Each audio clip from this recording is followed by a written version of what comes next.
નમસ્કાર, હું છું રાહુલ વેગડા. આપનું સ્વાગત કરું છું એશિયાના સૌથી જૂના અખબાર મુંબઈ સમાચારના ડિજિટલ પ્લેટફોર્મ પર. ચાલો જોઈએ આજની મુખ્ય હેડલાઇન્સ. આજે ભારત બંધનું એલાન.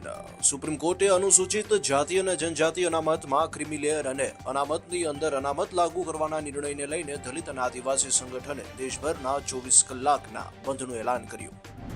વડાપ્રધાન નરેન્દ્ર મોદી આજથી 3 દિવસ પોલેન્ડ અને યુક્રેનની યાત્રાએ. પીએમ મોદી પોલેન્ડના પ્રધાનમંત્રી ડોનાલ્ડ ટસ્ક અને રાષ્ટ્રપતિ રાજેન્દ્ર ડુડા સાથે મુલાકાત કરશે. રાષ્ટ્રપતિ દ્રૌપદી મુર્મુ આજે હરિયાણાના ફરીદાબાદની મુલાકાત લેશે. જેસી બોસ વિજ્ઞાન ટેકનોલોજી યુનિવર્સિટીના 5મા દીક્ષાંત સમારોહમાં સામેલ થશે. ઉપરાષ્ટ્રપતિ જગદીપ ધનખડ આજે નવી દિલ્હીમાં 19મા સીઆઈ ભારત આફ્રિકા બિઝનેસ કોન્ક્લેવના ઉદ્ઘાટન સત્રને સંબોધન કરશે. આમ આદમી પાર્ટીના સાંસદ સંજયસિંહની મુશ્કેલીઓ વધી, ફરી થશે તેમની ધરપકડ. કોર્ટે 23 વર્ષ જૂના મામલે આદેશ આપ્યો.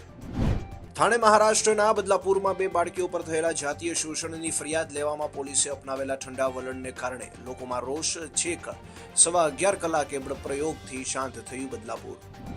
બદલાપુર રેલવે સ્ટેશન પર સ્થિતિ સામાન્ય શાળામાં બાળકીઓના કથિત જાતીય શોષણને લઈને હજારો પ્રદર્શનકારીઓએ મંગળવારે બદલાપુર સ્ટેશન પર રેલવે ટ્રેક બ્લોક કરી દીધા હતા. આજથી શરૂ થશે ગુજરાત વિધાનસભાનું ચોમાસું સત્ર. 15મી વિધાનસભાનું 5મું સત્ર આજે બપોરે 12 વાગ્યે શરૂ થશે. આજથી 23 ઓગસ્ટ સુધી યોજાશે ચોમાસું સત્ર. હવામાન વિભાગની આગાહી. આજે ગુજરાતના અનેક સ્થળોએ ગાજવીજ સાથે હળવાથી મધ્યમ વરસાદની સંભાવના. તો આ હતી આજની મુખ્ય હેડલાઇન્સ. વધુ સમાચાર અને મહત્વની અપડેટ્સ માટે જોતા રહો મુંબઈ સમાચારનું ડિજિટલ પ્લેટફોર્મ.